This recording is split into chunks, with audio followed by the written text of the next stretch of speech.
오늘도 삶의 현장에서 수고한 당신을 위하여 소년과 소녀가 소나기를 만난 부분부터 마지막 소녀의 죽음까지 낭독해 드리겠습니다. 산을 내려오는데 턱갈나무 잎에서 빗방울 듣는 소리가 난다. 굵은 빗방울이었다. 목덜미가 선뜩선뜩했다. 그러자 대번에 눈앞을 가로막는 빗줄기. 비안개 속에 원두막이 보였다. 그리로 가 비를 그을 수밖에. 그러나 원두막은 기둥이 기울고 지붕도 갈래갈래 찢어져 있었다. 그런대로 비가 덜 새는 곳을 가려 소녀를 들어서게 했다. 소녀는 입술이 파랗게 질려 있었다. 어깨를 자꾸 떨었다. 무명 겹조고리를 벗어 소녀의 어깨를 싸주었다. 소녀는 비에 젖은 눈을 들어 한 번 쳐다보았을 뿐 소년이 하는 대로 잠자코 있었다. 그러면서 안고 온 꽃묶음 속에서 가지가 꺾이고 꽃이 이그러진 송이를 골라 발밑에 버린다. 소녀가 들어선 곳도 비가 새기 시작했다. 더 거기서 비를 그을 수 없었다. 밖을 내다보던 소년이 무엇을 생각했는지 수수밭 쪽으로 달려간다. 세워놓은 수숫단 속을 뒤집어 보더니 옆에 수숫단을 날라다 덧세운다. 다시 속을 뒤집어 본다. 그리고는 소녀 쪽을 향해 손짓을 한다. 수숫단 속은 비는 안 새었다. 그저 어둡고 좁은 게 안 됐다. 앞에 나앉은 소녀는 그냥 비를 맞아야만 했다. 그런 소년의 어깨에서 김이 올랐다. 소녀가 속삭이듯이 이리 들어와 앉으라고 했다. 괜찮다고 했다. 소녀가 다시 들어와 앉으라고 했다. 할 수 없이 뒷걸음질을 쳤다. 그 바람에 소녀가 안고 있는 꽃묶음이 오그러들었다. 그러나 소녀는 상관없다고 생각했다. 비에 젖은 소년의 몸 내음새가 확 코에 끼얹어졌다. 그러나 고개를 돌리지 않았다. 도리어 소년의 몸 기운으로 해서 떨리던 몸이 저기 누그러지는 느낌이었다.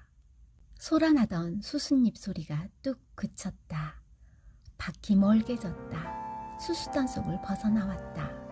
멀지 않은 앞쪽에 햇빛이 눈부시게 내리붙고 있었다. 도랑 있는 곳까지 와보니 엄청나게 물이 불어 있었다. 빛마저 제법 붉은 흙탕물이었다. 뛰어 건널 수가 없었다. 소년이 등을 돌려댔다.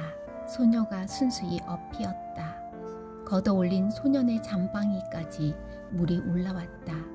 소년은 어머나 소리를 지르며 소년의 목을 끌어안았다. 개울가에 다다르기 전에 가을 하늘은 언제 그랬는가 싶게 구름 한 점 없이 쪽빛으로 개어 있었다. 그 다음 날은 소녀의 모양이 배지 않았다. 다음 날도 매일같이 개울가로 달려와 봐도 배지 않았다. 학교에서 쉬는 시간에 운동장을 살피기도 했다. 남몰래 5학년 여자반을 엿보기도 했다. 그러나 배지 않았다. 그날도 소녀는 주머니 속 흰 조약돌만 만지작거리며 개울가로 나왔다.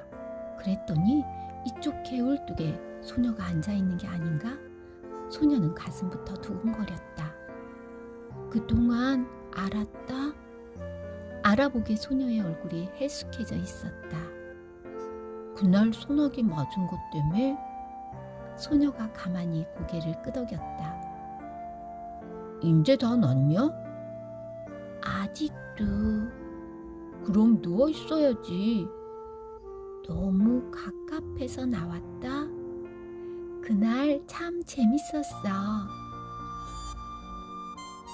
근데 그날 어디서 이런 물이 들었는지 잘 지지 않는다. 소녀는 분홍 스웨터 앞자락을 내려다본다. 거기에 검붉은 진흙물 같은 게 들어있었다. 소녀가 가만히 보조개를 떠올리며 이게 무슨 물 같니? 소녀는 스웨터 앞자락만 바라다보고 있었다. 내 생각해냈다. 그날 도랑 건널 때 내가 엎인 일 있지? 그때 내 등에서 온 눈물이다. 소녀는 얼굴이 확 달아오름을 느꼈다. 갈림길에서 소녀는 저 오늘 아침에 우리 집에서 대추를 땄다. 내일 제사 지내려고. 대추 한 줌을 내어준다. 소녀는 주춤한다. 맛봐라. 우리 증조 할아버지가 심었다는데 아주 달다. 소녀는 두 손을 오그려 내밀며 참 알도 굵다. 그리고 우리 이번에 제사 지내고 나서 좀 있다 집을 내주게 됐다.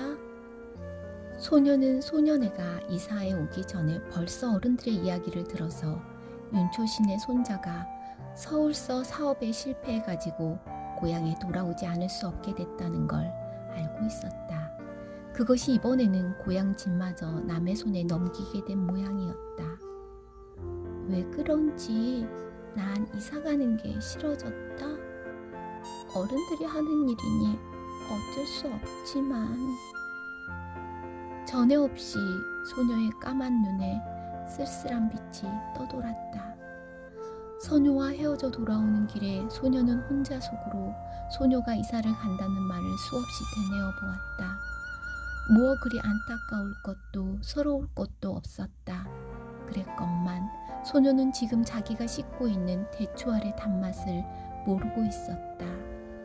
이날 밤 소녀는 몰래 덕세 할아버지네 호두밭으로 갔다. 낮에 봐두었던 나무로 올라갔다. 그리고 봐두었던 가지를 향해 작대기를 내리쳤다. 호두송이 떨어지는 소리가 별나게 크게 들렸다. 가슴이 선뜩했다. 그러나 다음 순간 굵은 호두야 많이 떨어져라, 많이 떨어져라. 저도 모를 힘에 이끌려 마구 작대기를 내리치는 것이었다. 돌아오는 길에는 열이틀 달이 지는 그늘만 골라 짚었다. 그늘의 고마움을 처음 느꼈다. 불룩한 주머니를 어루만졌다. 호두송이를 맨손으로 깠다가는 몸이 오르기 쉽다는 말 같은 건 아무렇지도 않았다. 그저 근동에서 제일 가는 이 덕세 할아버지네 호두를 어서 소녀에게 맛보여야 한다는 생각만이 앞섰다. 그러다 아차 하는 생각이 들었다. 소녀더러 병이 좀 낫거들랑 이사 가기 전에 한번 개울가로 나와달라는 말을 못해둔 것이었다. 바보 같은 것, 바보 같은 것. 이튿날 소년이 학교에서 돌아오니 아버지가 나들이 옷으로 갈아입고 닭 한 마리를 안고 있었다. 어디 가시냐고 물었다. 그 말에는 대꾸도 없이 아버지는 안고 있는 닭의 무게를 겨냥해 보면서 이만하면 될까? 어머니가 망태기를 내주며 벌써 며칠째 갸알갸알하고 알랄자리를 보던데요. 크진 않아도 살은 쪘을 거예요. 소년이 이번에는 어머니한테 아버지가 어디 가시냐고 물어보았다. 저 서당골 윤초씨 댁에 가신다. 제사상에라도 놓으시라고. 그럼 저 큰 놈으로 하나 가져가지? 저 얼룩 쑥탁으로?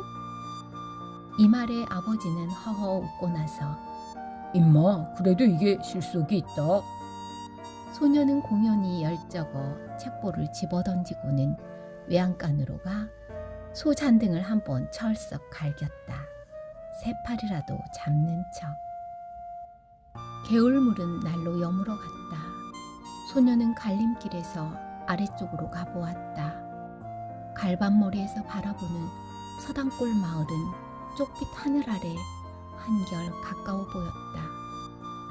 어른들의 말이 내일 소년애가 양평으로 이사를 간다는 것이었다. 거기 가서는 조그마한 가게방을 보게 되리라는 것이었다. 소녀는 저도 모르게 주머니 속 호두알을 만지작거리며 한 손으로는 수없이 갈꽃을 휘어 꺾고 있었다. 그날 밤 소녀는 자리에 누워서도 같은 생각뿐이었다. 내일 소년애가 이사하는 걸 가보나 어쩌나. 가면 소녀를 보게 될까 어떨까? 그러다가 까무룩 잠이 들었는가 했는데 허참 세상 일도. 마을 갔던 아버지가 언제 돌아왔는지 윤초시 댁도 말이 아니오. 그 많던 전답을 다 팔아버리고 대대로 살아오던 집마저 남의 손에 넘기더니 또 악상까지 당하는 걸 보면 난폭불 밑에서 바느질감을 안고 있던 어머니가 증손이라곤 기집애 그의 하나뿐이었다지요. 그렇지.